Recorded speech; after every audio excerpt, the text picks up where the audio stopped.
The divorce papers were supposed to arrive next Tuesday. Instead, I found my wife's sister living in our guest room with her 3 kids and a boyfriend I'd never met. That's when I knew Allison had been planning this whole thing for months. "Jamie, meet Derek," Allison said, stirring her morning coffee like nothing was wrong. "He's staying with us for a while." Derek looked like he'd stepped out of a CrossFit magazine, all muscles and attitude. He was sprawled across my favorite recliner, eating cereal from my favorite bowl, watching my TV. The 3 kids' ages, somewhere between loud and louder, were jumping on my couch like it was a trampoline. "How long is a while?" I asked, trying to keep my voice level. "As long as they need," Allison snapped. "Family comes first, Jamie. You'd understand that if you had any." That stung. My parents died in a car accident 5 years ago, leaving me their house and a chunk of stock in the tech company where I work IT support. Allison knew exactly how to twist the knife. "Look, I get that Monica needs help," I said, "but we weren't consulted about this. Derek, was it? What's your story?" Derek looked up from his cereal with dead eyes. "What's it to you, man? I'm just crashing here until I get back on my feet." "Back on your feet from what?" "Jamie," Allison warned. "No, seriously. What happened? Job loss? Eviction? Prison?" Derek's jaw tightened. "You got a problem with me being here?" "I've got a problem with strangers moving into my house without discussion." "Our house," Allison corrected.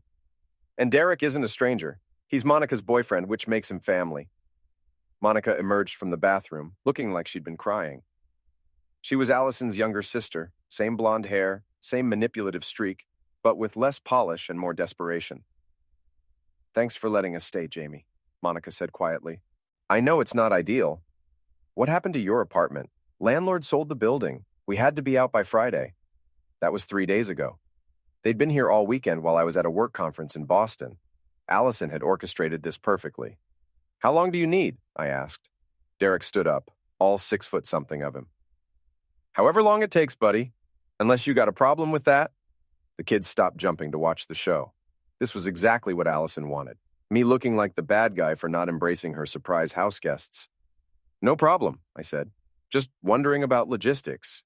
Food, utilities, space, adult stuff." "We'll contribute," Monica said quickly. "With what money?" Derek asked her. "You just lost your job." "I'll find something." "In this economy? Good luck." I looked at Allison. She was smiling that little smile she got when things were going her way. This wasn't about helping Monica.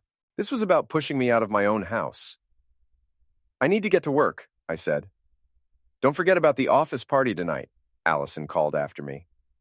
"My promotion celebration, remember?" How could I forget? Allison had been promoted to office manager at Feldman Tech Solutions, where I'd worked in IT support for 8 years. Her new boss was Jake Feldman, the CEO's son, who'd taken over the company 2 years ago. Jake was everything I wasn't: tall, wealthy, confident, and completely convinced of his own importance.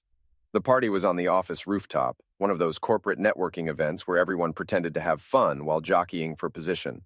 I nursed a beer and watched Allison work the room in her new dress, the one that cost more than my monthly car payment. "Jamie!"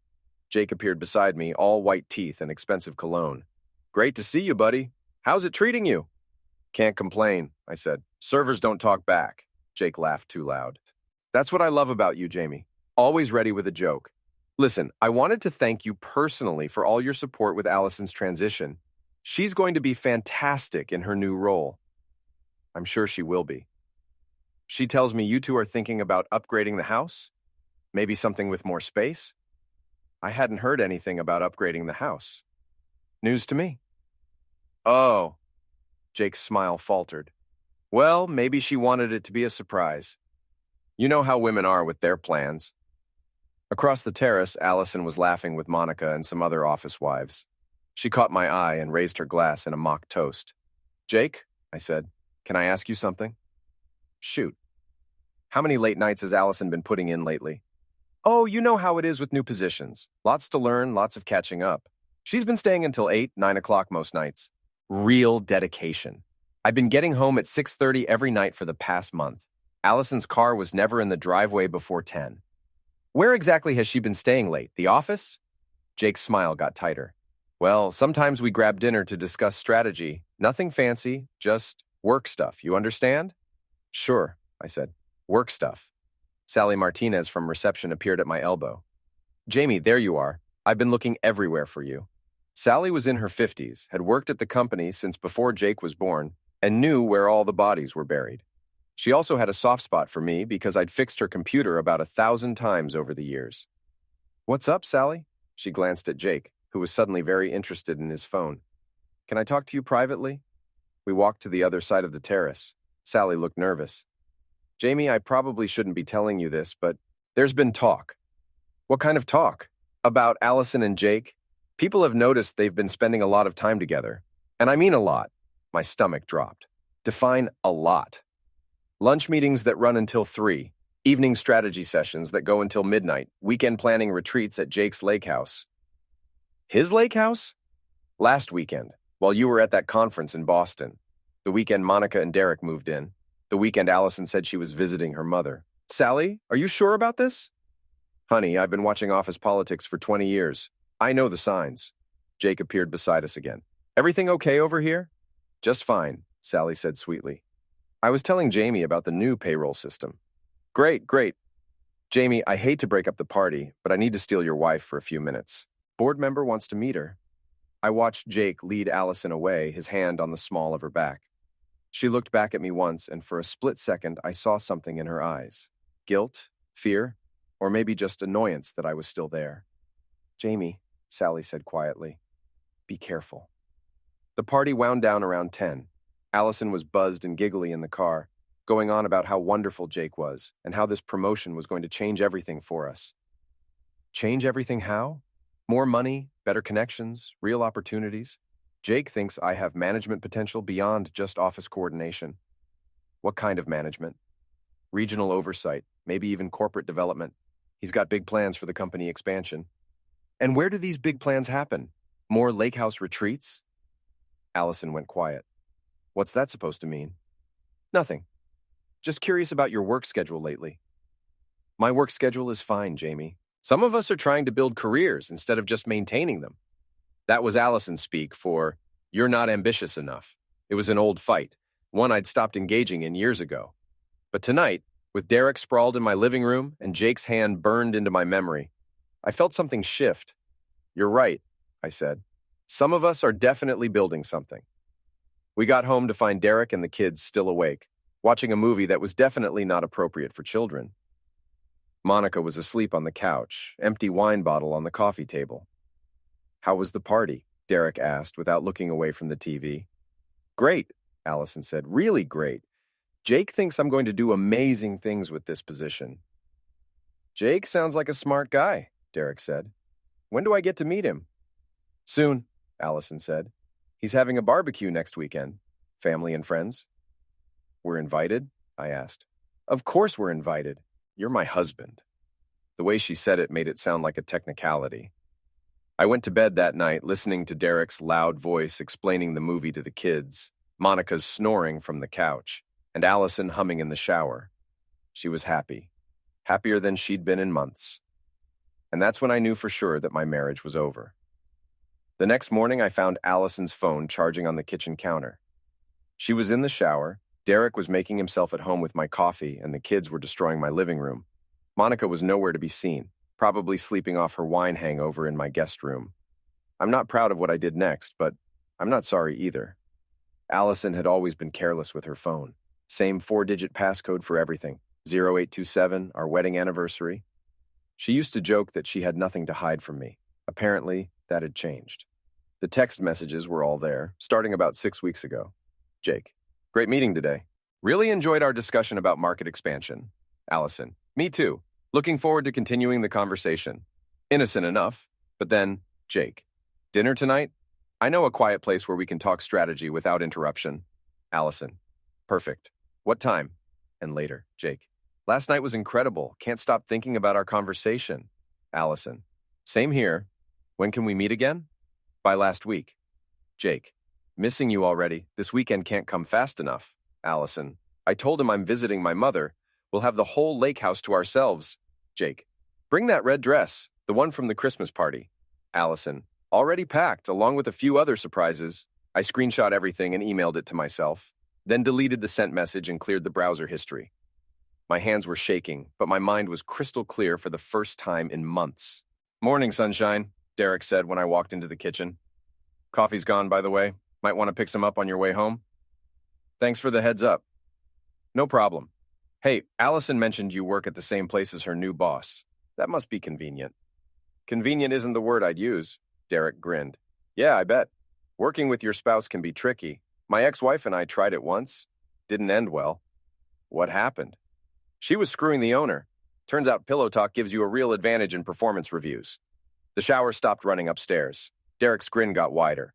"But hey, I'm sure Allison's not that type, right? She seems real professional." I looked at Derek, really looked at him. This wasn't some random deadbeat crashing at our place. This was Allison's insurance policy, someone to make my life miserable enough that I'd be the one to leave. "Right," I said. "Real professional." At work, I couldn't concentrate on anything. Every time I saw Jake in the hallway, every time someone mentioned Allison's name, my chest got tight. By lunch, I needed air. The Rusty Anchor was a dive bar 3 blocks from the office, the kind of place where construction workers and mechanics went to complain about their bosses. I'd never been there before, but today it seemed like exactly what I needed. "You look like hell," said the bartender, a massive guy with arms like tree trunks and a name tag that read, Big Mike. "Feel worse than I look. Woman trouble? That obvious?" Mike poured me a whiskey without being asked. 20 years behind this bar, I can spot it from across the room. "What's the story?" I don't know why I told him. Maybe because he was a stranger, maybe because the whiskey loosened my tongue, or maybe because I just needed to say it out loud to someone who wasn't invested in the outcome. "Wife's cheating with her boss. Found the text this morning." "Ouch. You confront her yet?" "No." "Good. Never lead with your evidence. First rule of warfare, know your enemy's position before you reveal your own." "This isn't warfare," Mike laughed. "Brother, cheating is always warfare. Question is, do you want to win or do you want to be right?" "What's the difference?" "Being right gets you a divorce and half your stuff. Winning gets you everything." I finished my whiskey. "I'm not sure I'm the winning type." "Maybe not. But you're definitely the type who doesn't deserve to get screwed over. Tell me about this boss." So I did. I told him about Jake Feldman, Silver Spoon CEO who'd inherited a company he didn't understand and a fortune he didn't earn. I told him about the lake house and the promotion and the way Jake looked at Allison like she was a prize he'd already won. "Rich boy thinks he's untouchable," Mike said. "Those are the most fun to take down." "I'm its support. He's a millionaire. How exactly am I supposed to take him down?" "You'd be surprised what people overlook when they think they're smarter than everyone else. Rich boys especially. They get cocky." Mike refilled my glass. "You want my advice? Don't get mad, get even, and don't get even, get ahead." "Meaning?" "Meaning maybe it's time to remind everyone that money doesn't make you smart and power doesn't make you careful." I went back to work with a plan forming in my head. Nothing dramatic, nothing illegal. Just a little reminder that actions have consequences. Jake's Range Rover was parked in his reserved spot, the one closest to the building entrance. Expensive car, custom paint job, personalized plates that read, "Winner won." Real subtle. I walked past it on my way to the parking garage and noticed something interesting. The car was unlocked. Jake was the type who never expected anyone to mess with his stuff because who would dare? I didn't touch anything, but I made a mental note. That evening, I got home to find Monica cooking dinner while Derek played video games with the kids. Allison wasn't there. "Where's my wife?" "Working late again," Monica said. "She called around 5, said she'd be home around 10. Must be a big project." "Oh, it is," Derek said without looking away from the screen. "She was telling us all about it this morning. Real hands-on stuff, lots of one-on-one collaboration with the boss." The way he said it made my skin crawl. Monica shot him a warning look. "Derek, don't." "Don't what?" "I'm just saying it's nice that she has such a dedicated supervisor. Real personal attention, you know?" "Derek." "What?" "Jamie doesn't mind, do you, Jamie? You're secure enough in your marriage to appreciate when your wife gets special treatment at work." I looked at Monica. "Did you know?" Her face went red. "Jamie, did you know? It's not what you think." "What do I think, Monica?" Derek paused his game. Uh-oh. Looks like someone's been paying attention after all. "Shut up, Derek," Monica snapped. Why? He was going to find out eventually. Might as well be now. I felt something cold settle in my stomach. "Find out what?" Derek stood up. stretching like a cat. Find out that his wife's been test driving the boss for the last 2 months. Find out that this whole promotion thing was just an excuse to make it official. Find out that we're not here to crash on your couch. We're here to make your life miserable enough that you'll be the one to file for divorce. Derek, stop, Monica pleaded. Why? It's brilliant, really. Allison gets her rich boyfriend, Jamie gets to be the bad guy who threw out a struggling single mother and her kids, and everybody wins. Except Jamie, obviously. The kids had stopped playing to watch the adults. The oldest one, maybe 8 years old, looked confused and scared. Is that true, Monica? She wouldn't meet my eyes. Allison said you two were having problems anyway. She said you'd both be happier apart. And you believed her? I needed a place to stay, Jamie. Derek lost his job, I lost my apartment, and Allison offered to help. I didn't ask questions. What about Derek? What's his excuse? Derek grinned. I'm just here for the show, man, and the free food. And the look on your face right now, that's priceless. I walked upstairs to my bedroom and locked the door. Then I sat on my bed and started planning. Mike was right. This was warfare. And if Allison wanted to play games, I was going to teach her the rules. I spent the next 3 days playing the perfect oblivious husband. I smiled when Allison came home late. I made polite conversation with Derek. I helped Monica with the kids. And I documented everything. Every text message between Allison and Jake. Every late night. Every lie about working on projects that didn't exist. I created a folder on my personal laptop labeled Insurance and filled it with screenshots, photos, and detailed notes about dates and times. On Thursday, Sally Martinez called me down to reception. Jamie, I need your help with something, she said, glancing around to make sure we weren't overheard. What's up? My computer's been acting weird. Slow, freezing up, weird pop-ups. Think you could take a look? I followed her back to her desk. Her computer was fine, of course. Sally was many things, but she wasn't stupid enough to call it for a fake problem. What's really going on, Sally? She pulled out a manila folder. I've been doing some digging since we talked at the party. Thought you might want to see what I found. The folder contained printouts of expense reports, travel receipts, and hotel bookings. All approved by Jake, all for business meetings with Allison. Weekend strategy session in Vermont, $800 hotel room, couples massage, champagne service, market research trip to Portland, $1,200 dinner at a 5-star restaurant, 2 rooms that were never used because they upgraded to the honeymoon suite, regional planning retreat in the Berkshires, spa treatments, wine tasting, romantic carriage ride. How did you get these? Honey, I've been processing expense reports here for 15 years. I know what legitimate business expenses look like, and this ain't it. Why are you showing me this? Sally's expression softened. Because you're a good man, Jamie, and you don't deserve what they're doing to you. And because Jake Feldman is an arrogant little boy who thinks his daddy's money makes him untouchable. His daddy? Oh, you didn't know? Jake's not just the CEO. His father owns 60% of the company. Jake's been handed everything his whole life. Job, house, car, probably his wife too, from what I hear about their marriage. What do you hear? That it's more of a business arrangement than a love match. Her family's got money, his family's got more money, and they both get to keep up appearances. Word is they haven't shared a bedroom in years. That was interesting. So why is he messing around with Allison? Because he can. Because she's pretty and impressed by his money and makes him feel like the big man he's always pretended to be. Men like Jake don't want partners. They want trophies. I looked through the receipts again. Sally, can I get copies of these? Already made them. She handed me another folder. Everything's in there, including a few things you might find particularly interesting. That night, I went through Sally's intelligence package. The most interesting item was a credit card statement showing charges at a jewelry store. $3,500 for custom engraving services on the same day as their last business trip. I was still reading when Allison came home at 10:30, humming and checking her phone. Good day at work? I asked. Exhausting. Jake had me working on budget projections until 9:30.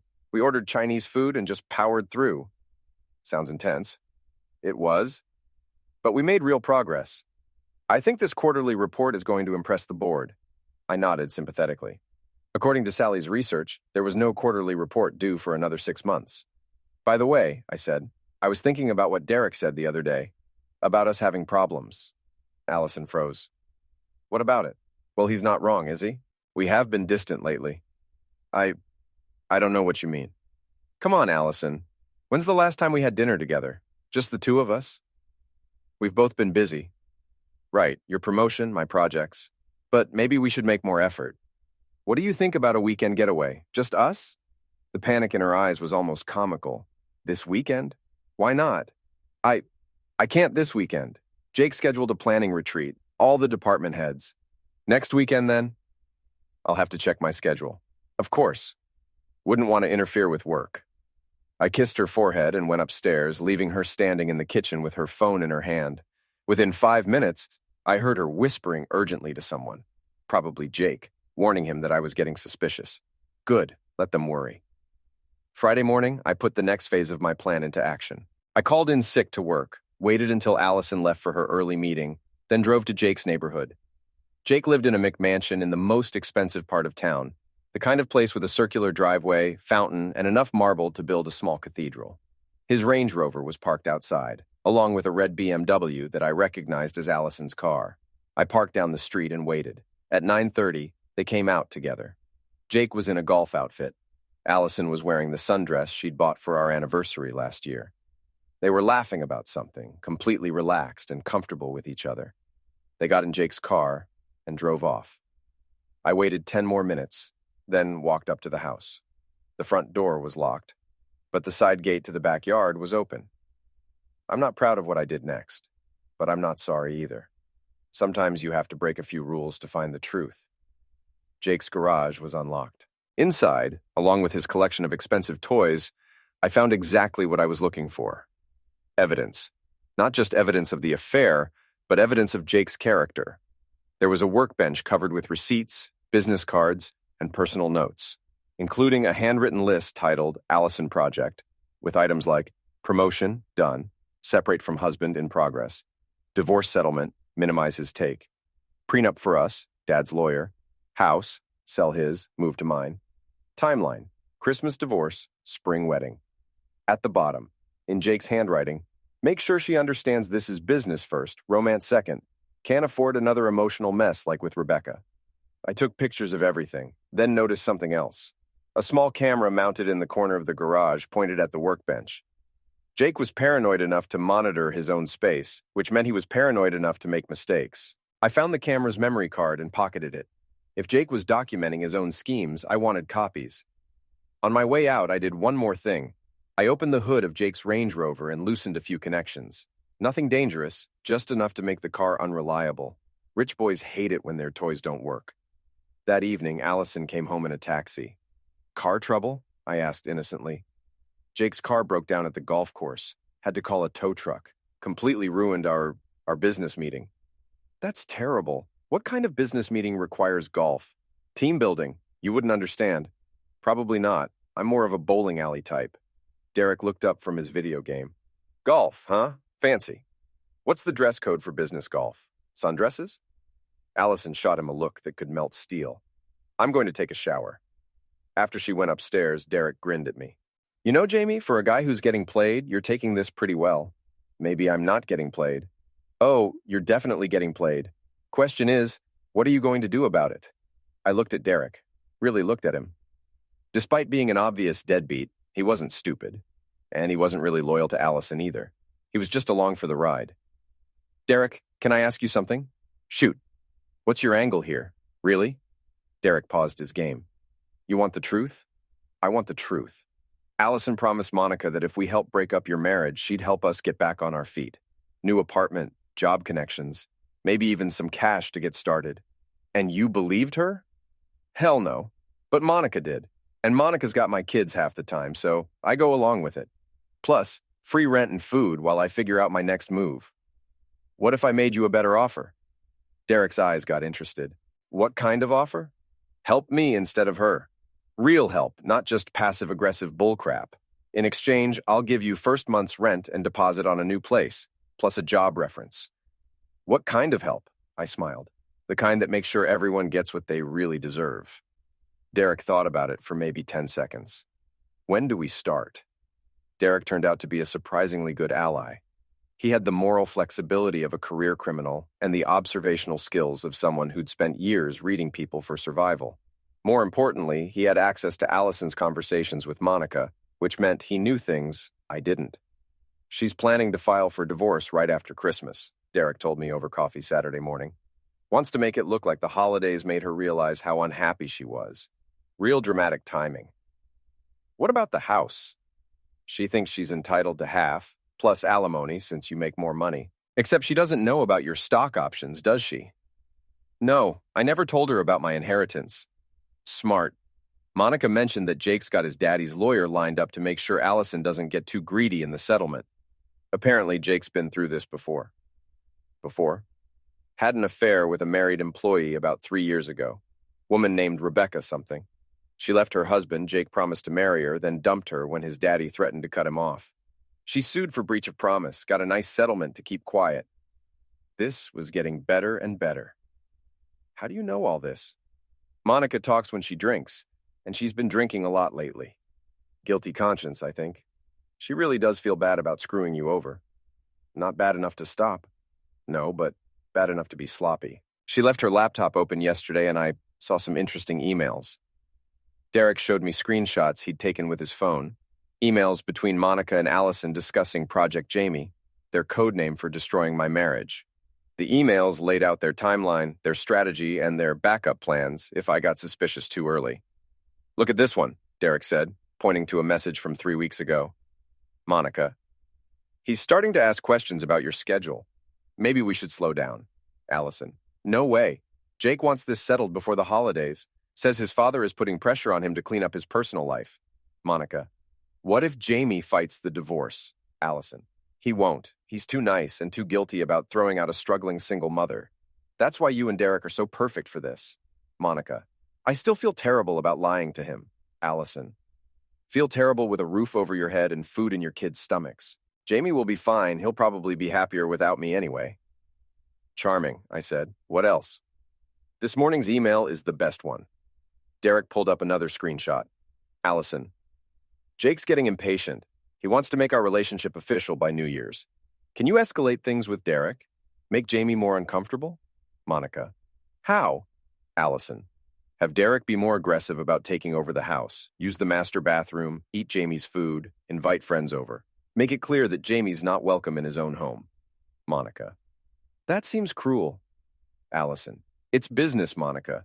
The sooner Jamie leaves, the sooner we can all move on with our lives. I looked at Derek. So what's the plan? You start being more of an asshole, I get fed up and leave, and Allison gets everything she wants? That was the plan. But like I said, you made me a better offer. And Monica? Is she going to go along with this? Derek's expression got complicated. Monica's a good person in a bad situation. She doesn't want to hurt you, but she's scared of being homeless with 3 kids. If you can guarantee her a safe landing, she'll switch sides. What kind of guarantee? Help her find a place, maybe co-sign a lease. She's got a job interview Monday at the elementary school substitute teacher position. If that works out, she can afford rent on her own. And in exchange? She testifies to everything she knows about Allison and Jake's plan. Dates, conversations, evidence. Monica's got a good memory, and she's been keeping notes. Why would she keep notes? Because she's not stupid. She knows Allison's planning to throw her under the bus once the divorce is final. Monica wanted insurance. This was perfect. Set up a meeting. Tonight, after Allison goes to sleep. Already planned. Monica's nervous, but she's ready to talk. That evening, Allison came home from another late meeting at 10:30, glowing and humming. She kissed my cheek and headed straight for the shower, phone in hand. Good meeting? I asked. Productive. Jake thinks we're ready to present our proposal to the board next week. What proposal? Regional expansion. Opening satellite offices in 3 new markets. It's going to mean a lot more travel for me, but the opportunity is incredible. More travel meant more time with Jake. The timeline was accelerating. Sounds exciting. When would you start traveling? Probably after the first of the year. Jake wants to scout locations over the holidays, get a head start on the competition. Over the holidays? I know it's not ideal, but this is my career we're talking about, Jamie. I need you to be supportive. Of course. Whatever you need. She smiled and headed upstairs. Within minutes, I heard her whispering into her phone again. At midnight, Monica and Derek came downstairs. Monica looked like she'd been crying. I'm sorry, Jamie, she said immediately. I'm so sorry about all of this. Tell me what you know. For the next 2 hours, Monica laid out everything. The affair had started 3 months ago, right after Allison's promotion. Jake had pursued her aggressively, promising her a future that included marriage, money, and status. Allison had bought into it completely, convinced that Jake was her ticket to a better life. She really believes he's going to marry her, Monica said. She's already picked out china patterns. What about his current wife? Jake told her they're separated, just waiting for the right time to make it official. He said his father wants him to wait until after the company's IPO next year. Is that true? Derek snorted. Jake's wife was at the country club last weekend, wearing her wedding ring and planning their anniversary party. I saw the pictures on social media. Monica nodded. Jake's lying to Allison about everything. His marriage, his intentions, even his authority at the company. His father still controls the business. Jake can't make major decisions without approval. Does Allison know that? No. She thinks Jake's this powerful CEO who can do whatever he wants. She has no idea that his daddy still holds the purse strings. This was getting better by the minute. What else? Monica pulled out a notebook. I've been keeping track of everything, just in case. Dates, times, conversations, lies. It's all here. She handed me the notebook. 3 months of detailed documentation about Allison and Jake's affair, including direct quotes from their phone conversations and text messages that Monica had seen. Why did you keep all this? Because I've seen Allison throw people away when she's done with them. I wanted protection. And now? Now I want out. I got the teaching job. I start Monday. I can afford a small apartment if someone co-signs the lease. Done, I said. Derek? I'm in. This whole thing was getting boring anyway. Plus, I want to see the look on Jake's face when his perfect plan falls apart. Good. Here's what we're going to do. I laid out my strategy. It was simple, elegant, and completely legal. We were going to give Allison and Jake exactly what they thought they wanted, and then watch them choke on it. Phase 1 starts Monday, I said. Monica, you're going to help Allison accelerate her timeline. Convince her that I'm getting suspicious and she needs to move faster. How?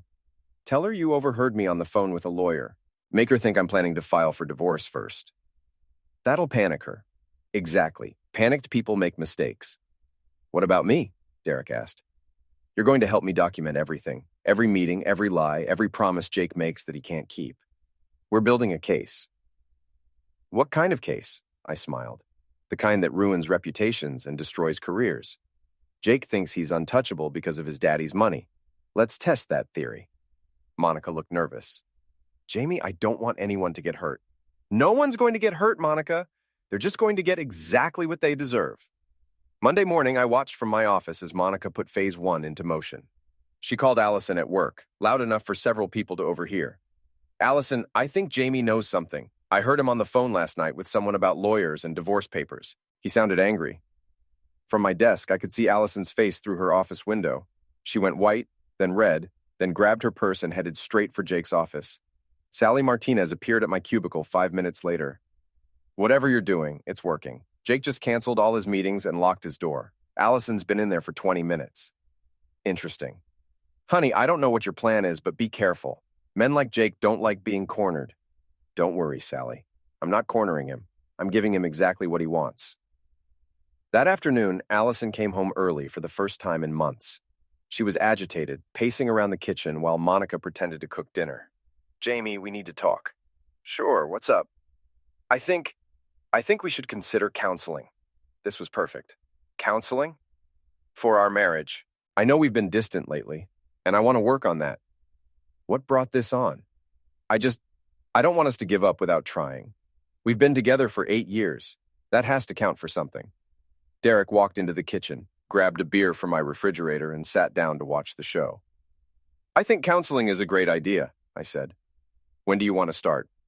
Soon. This week, if possible. I already called Dr. Richardson. You remember her from Sarah's wedding? She can see us Thursday evening. Thursday? Don't you have that board presentation? Allison's face flickered. I moved it. Our marriage is more important than work. That's sweet. I'm sure Jake understood. Of course he did. He's very supportive of work-life balance. Derek nearly choked on his beer. Monica shot him a warning look. Great, I said. I'm looking forward to it. That evening, after Allison went to bed, Derek filled me in on what had really happened. She called Jake in a panic, said you were planning to file for divorce and she needed to move up their timeline. Jake freaked out. Said his father would kill him if he got caught in another messy affair before the IPO. What's his solution?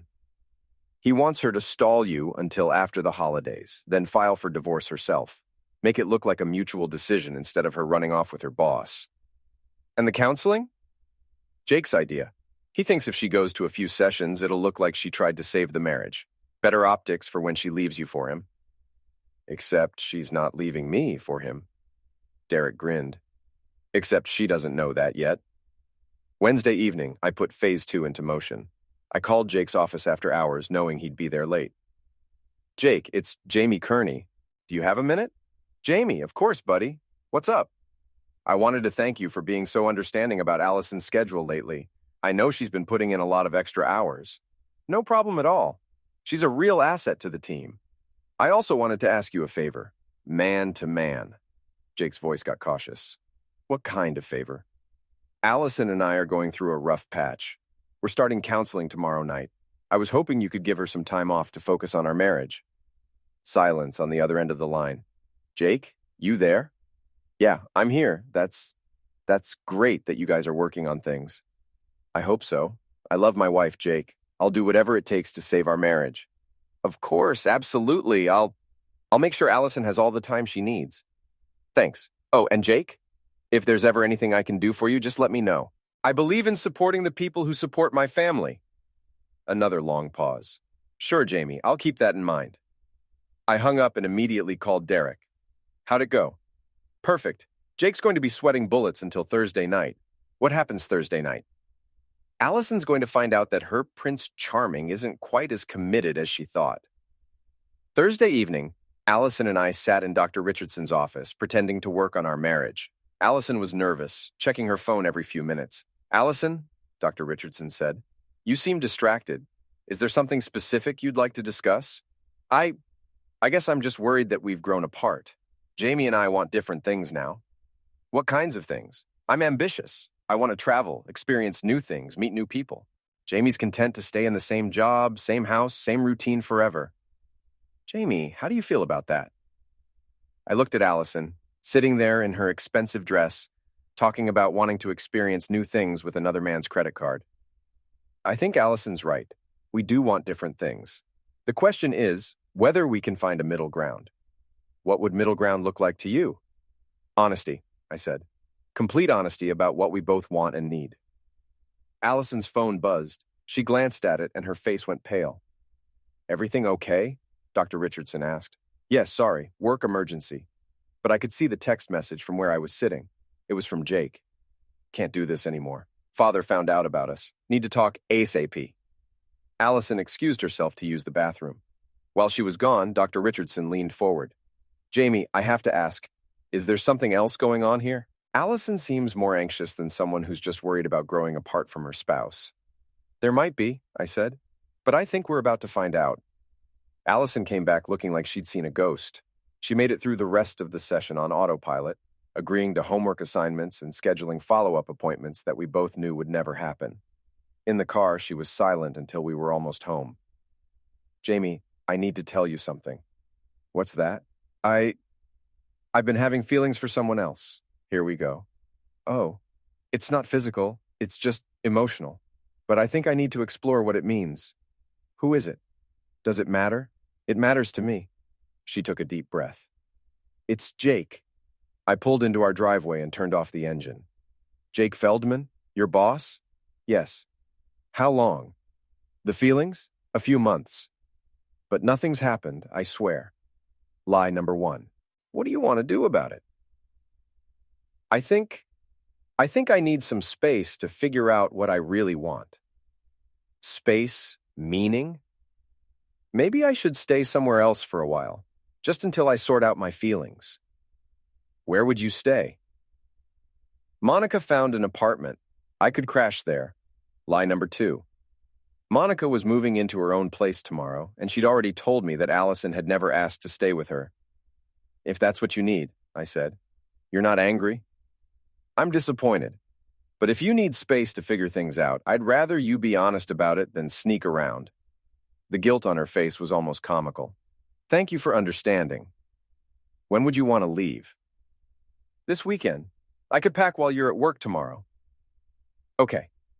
We sat in the car for another minute, both of us knowing that our marriage was over, but neither of us ready to say it out loud. Jamie. Yeah. I really am sorry. About everything. I know you are. But sorry wasn't going to be enough. Friday morning, I went to work as usual, but kept my phone close.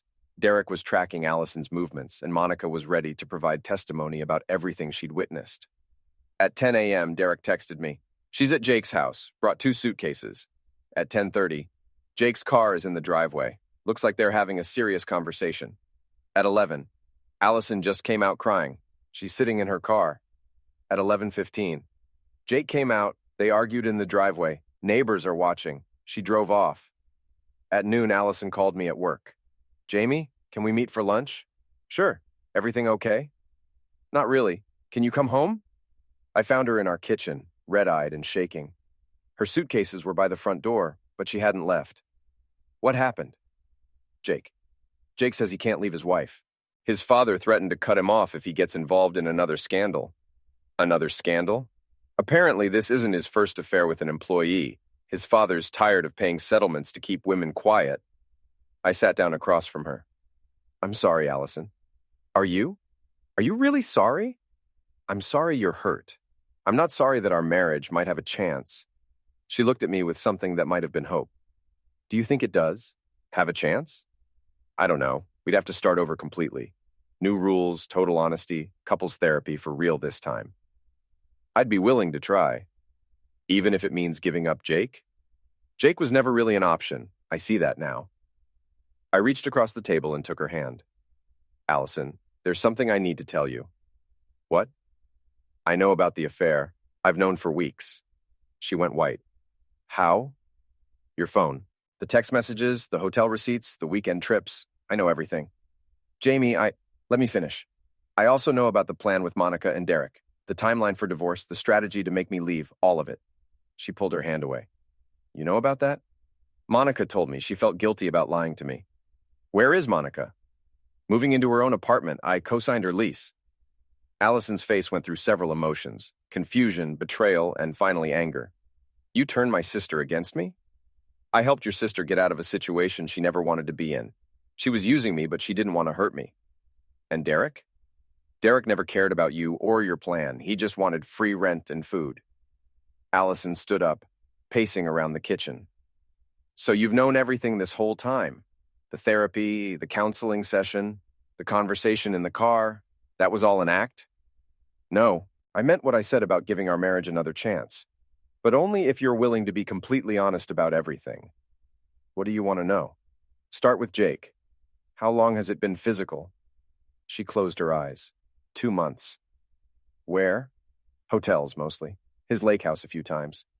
Did you love him? I thought I did, but I think I was just in love with the idea of him. The money, the status, the excitement. What changed? This morning, when his father called. Jake threw me under the bus so fast it made my head spin. Suddenly, I was just some desperate housewife who'd seduced him. He actually suggested that I was the one pursuing him. I wasn't surprised. Rich boys always found a way to make themselves the victim. What do you want now, Allison? I want to fix this, our marriage, our life. I want to be the person you married, not the person I became. That person cheated on her husband and plotted to destroy his life. I know, I'm not proud of what I did. Are you willing to face the consequences? What consequences? I pulled out my phone and showed her the folder labeled Insurance. Screenshots of every text message between you and Jake. Copies of all the expense reports for your fake business trips. Photos of Jake's planning notes about your relationship. Testimony from Monica about your divorce strategy. A complete timeline of your affair. Allison sank into her chair. What are you going to do with all that? That depends on you. What do you mean? If you want to save our marriage, you're going to help me destroy Jake Feldman. She stared at me. What? Jake used you, lied to you, and then threw you away when it became inconvenient. He's done it before, and he'll do it again. Someone needs to stop him. How? By exposing him. To his father, to his wife, to the board of directors, to everyone who thinks he's this golden boy who can do no wrong. Jamie, I can't. If this comes out, I'll lose my job. You're going to lose your job anyway. Jake's not going to keep you around after what happened this morning. She knew I was right. What exactly are you asking me to do? Help me gather evidence of Jake's pattern of behavior. The affair with Rebecca, the expense account fraud, the abuse of his position. Help me build a case that will end his career. And if I do that, then we try to rebuild our marriage, clean slate, fresh start, but only after we finish this. And if I don't, then I file for divorce on Monday, and all of this evidence becomes part of the public record. Allison was quiet for a long time. Finally, she looked up at me. You're not the same person I married either. No, I'm not. The person you married would have let you walk all over him and then apologize for being in the way. This person fights back. I can see that. So, what's it going to be? She took a deep breath. What do you need me to do? Over the next 2 hours, we planned Jake's downfall. Allison would go back to work Monday and act like nothing had happened. She'd gather evidence of Jake's other affairs, document his expense account fraud, and record any conversations where he admitted to his pattern of behavior. He's going to want to keep you quiet, I said. He'll probably offer you money or threaten you. Either way, we'll have him on tape. What if he fires me? He won't. Firing you right after ending the affair would look suspicious. He'll try to manage you instead. And then what? Then we take everything to his father, his wife, and the board of directors all at the same time. Maximum impact. No chance for damage control. This could destroy him. That's the point. Allison looked at me with something that might have been respect. When did you become so ruthless? When I realized that being nice doesn't protect you from people who aren't. That evening, Derek and Monica came by to get the last of their things. Monica hugged me goodbye. Thank you for helping me get back on my feet. Thank you for telling me the truth. Are you and Allison really going to try to work things out? We're going to try. No guarantees. Derek shook my hand. Good luck, man. And if you ever need someone to help you ruin another rich asshole, give me a call. After they left, Allison and I sat in our living room, really sat together for the first time in months. Are we really going to be okay? She asked. I don't know, but we're going to find out. I'm scared. Of what? Of what happens after we destroy Jake. What if we don't have anything left without a common enemy? Then we'll deal with that when it happens. But right now, we have work to do. She nodded. When do we start? Monday morning. Jake's about to learn that actions have consequences. And us? When do we start working on us? I looked at my wife, really looked at her. She was still beautiful, still smart, still capable of surprising me. But she was also someone who'd betrayed me in the worst possible way. After we finish with Jake, I said, one war at a time. Monday morning, Allison went to work with a recording app on her phone and a plan to get Jake talking. I went to my cubicle and waited for updates. At 9:30, Sally Martinez stopped by my desk. Jake's been in his office with the door closed since he got here. Word is he's on the phone with his father. About what? Nobody knows, but he doesn't look happy. At 10:15, Allison texted me. He wants to see me. Going in now. For the next hour, I couldn't concentrate on anything. Finally, my phone buzzed with another message. Got everything we need. He's panicking. That evening, Allison played me the recording. Jake's voice was clear and damning. Look, Allison, I know Friday was rough, but you have to understand my position. My father controls the company, and he's made it very clear that I can't afford another scandal right now. Another scandal? The situation with Rebecca a few years ago.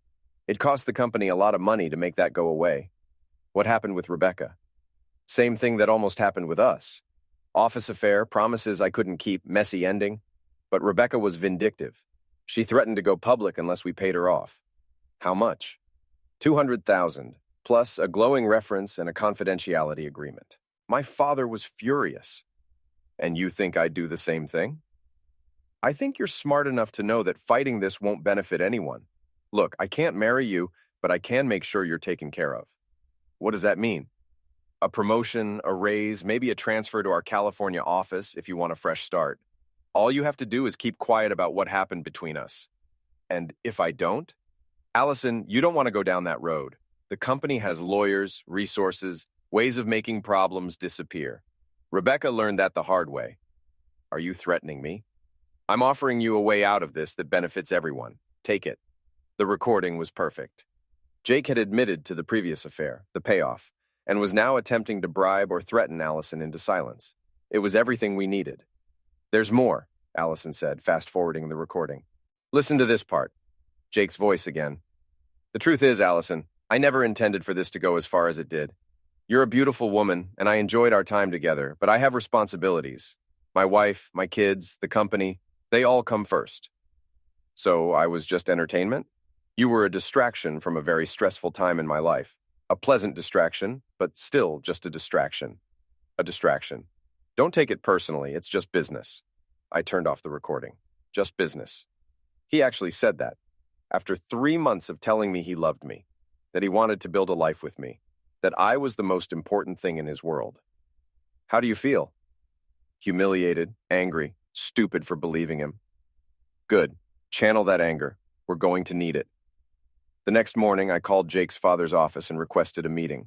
Richard Feldman was old-school corporate, ruthless, practical, and obsessed with protecting the family name. He agreed to see me that afternoon. His office was everything you'd expect from a man who'd built a tech empire from nothing. Expensive, intimidating, and designed to make visitors feel small. Richard Feldman was in his 70s, sharp-eyed and suspicious. Mr. Kearney, I understand you wanted to discuss my son. Yes, sir, I have some information you need to see. I laid out everything, the affair, the expense account fraud, the pattern of behavior, the previous payoff to Rebecca, and Jake's attempt to bribe Allison into silence. I played the recording, showed him the receipts, and presented Monica's written testimony. Richard listened without interruption, his face getting darker with each revelation. How much do you want? He asked when I finished. Excuse me? How much money do you want to make this go away? Everyone has a price. I don't want money, Mr. Feldman. Then what do you want? I want your son to face consequences for his actions. Richard leaned back in his chair. Mr. Kearney, my son is an idiot.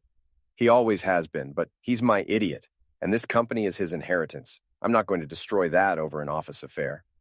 Even if that office affair is a part of a pattern of behavior that's costing your company money and exposing it to lawsuits, we can manage lawsuits.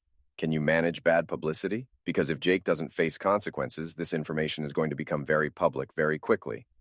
Richard's eyes got hard. Are you threatening me? I'm informing you. Your son has been using company resources to fund his affairs, abusing his position to coerce employees, and creating liability for sexual harassment lawsuits. That information is going to come out. The question is whether it comes out as part of an internal disciplinary action or as part of a very public scandal. What kind of disciplinary action? Jake resigns his position, forfeits his severance package, and issues a public apology for his conduct. In exchange, the evidence stays private. And if I refuse?